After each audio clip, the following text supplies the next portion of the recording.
Hi everyone, hope you're well. I thought I would do a video today on refurbishment bridges and how they work, and comparing them to a standard bridge, sort of why you would use them or why you wouldn't. There's plenty of reasons why you wouldn't, to be honest with you, plenty of reasons why you would, but they don't always work, and I think the perception sometimes is, oh, I'll borrow the refurbishment costs, it will be better, I'm able to access more funds, and that will work for me in this project, and it doesn't necessarily work like that. So you do need to think about the pros and cons. So firstly, I'll explain how they work. So the way that the lender will look at them is they will always start at the end point. So what's your GDV, and work back from that point. So take your GDV, we'll normally get to sort of 70-75% of that GDV figure. Once you've got that figure, deduct all of your cost of works. The lender always wants to lend you 100% of the cost of works. In case it all goes wrong and you end up walking off site or whatever happens and they have to finish off the project, they need to know that there's enough room in the deal. So that's really important. Take off those cost of works. What you're left with is your maximum day one loan. Now it's not going to go over, again, 70-75%, but quite often it falls short of that. So if you haven't got 10-15% deposit in that profit, in the deal, you're not going to be able to get up to your maximum borrowing on day one. So you need to think about that. Sometimes that works, you know, commercial to residential conversions, if you're converting it to flats, if your exit is sale, quite often it will work. But if you're looking at sort of HMO conversions, quite often it doesn't work. If you're looking to retain the asset and the yield's good, then you're not necessarily worried about the profit, you want the long-term yield, and that doesn't necessarily fit. So have a think about that firstly, and think about how that would work. Second thing, you are borrowing more than you would do on a standard bridge. So your arrangement fee is going to be higher, your broker fee will be higher, your legal costs generally will be higher, and also you will have what's called an asset manager, or for somebody who to come out and look at the project as you go. They will come out, assess what you've done so far, how you're getting on, is it all going to plan, and then they're the ones that release the funds to you, which brings me on to how it is funded. So that's an additional cost, by the way. So how is it funded? You will need some cash flow to start with. The funds that you get from the lender for the refurbishment is in arrears. So you will need some money to start with. I would say probably 25-30,000 to start you off. Sometimes more if it's a much bigger project, say sort of 200,000 refurb costs or more, then maybe you want to split that into four portions, which is going to reduce your asset manager costs at that point. So think about that, but you do need some cash flow. Once you've spent it, somebody will come out, check what you've done, check your receipts, check your spending, and they will refund you that money, and then you go again. So you don't need all the money, but you do need a portion. So I'd say anywhere between kind of 25 and 50,000. So you do need that.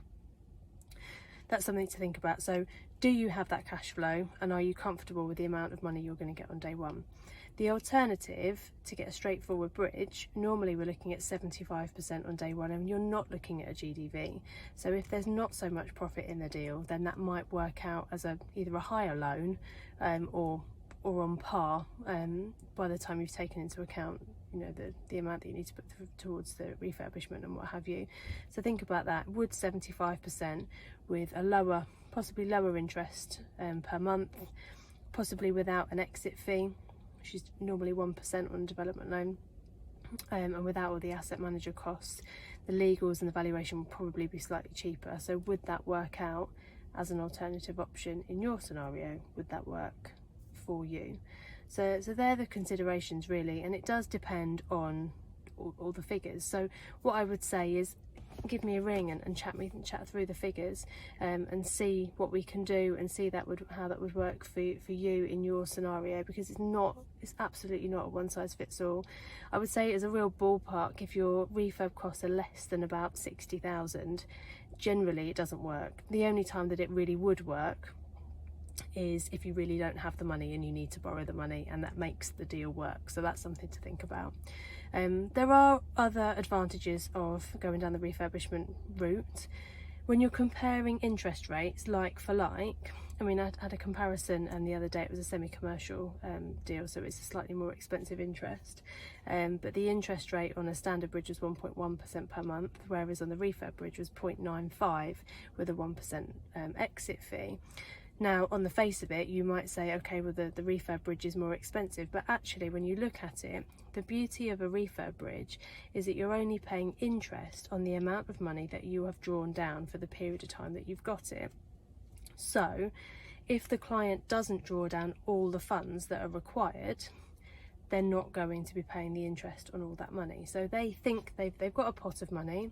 They've obviously got builders' quotes as to how much they think it's going to cost. If it all goes to plan, they may only need, I don't know, 100,000, but they might need anything up to 150, 160. So you need to get that balance. But if you're unsure about how much you do need, the refurb bridge, although you are paying the arrangement fee and the broker fee on the total amount, you don't need to draw down the funds. And you are drawing down those funds gradually. So as a ballpark calculation, you will generally only use 60% of the funds over a 12-month period, if that makes sense. So if you work out your total interest and the interest rate you've been quoted over 12 months, take 60% of that figure, and that's a more accurate figure as to what you will use it for. Obviously that is dependent on your deal. If it's quite a small refurb, you're drawing down that money quite quickly, and then you take a longer period to sell or to refinance, then it may be closer to 80% of the interest over the total period. But as a general rule, if you're looking at a calculation, it's about 60%. On a standard bridge, it's all the money up front. Now sometimes you can pay off chunks of that. So for example, if you've got a pot of money which is 200,000 from your bridge, you have some money elsewhere that you're looking to do for the refurbishment, and you only actually need about 150,000, you might want to, when you get towards the end of the refurb, you might then want to pay in that 50,000, which is going to reduce the interest that you're then paying for the rest of the loan. But on the whole, you will get the full loan for the period of time that you have the loan for the interest, sorry, for the period that you have the loan for. I'm losing the plot. I'm going to go now on that. If you've got any questions around any deals that you're looking at the moment and you want to compare the two, I am more than happy to have that conversation. So drop me a DM to organise a call, or just drop me an email or give me a call. Speak to you later.